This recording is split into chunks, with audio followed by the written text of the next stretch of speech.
અમદાવાદમાં નરેન્દ્ર મોદી સ્ટેડિયમ બહાર નાસ્તાની લારી પર ગેસના બાટલામાં આગ ફાટી નીકળતા ફાયર વિભાગની ટીમે આગ પર કાબૂ મેળવી લીધો છે. અમદાવાદમાં આઈપીએલની ફાઇનલ મેચ પહેલા મોટી દુર્ઘટના ટળી છે. નરેન્દ્ર મોદી સ્ટેડિયમ બહાર ગેસનો બાટલો ફાટ્યો છે, જેમાં સ્ટેડિયમ બહાર નાસ્તાની લારીમાં ગેસના બાટલામાં આગ ફાટી નીકળી છે, ત્યારે ફાયર વિભાગની ટીમે આગ પર કાબૂ મેળવ્યો છે.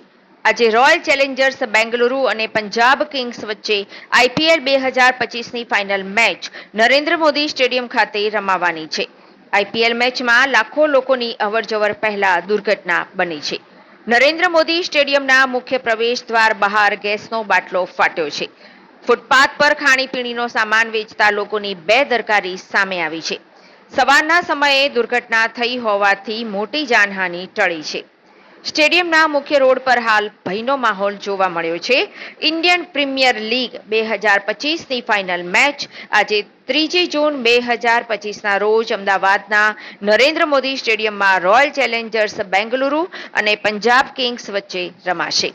આ મેચ બંને ટીમો માટે ઐતિહાસિક ક્ષણ હશે, કારણ કે બંને ટીમો અત્યાર સુધી આઈપીએલનું ટાઇટલ જીતી શકી નથી.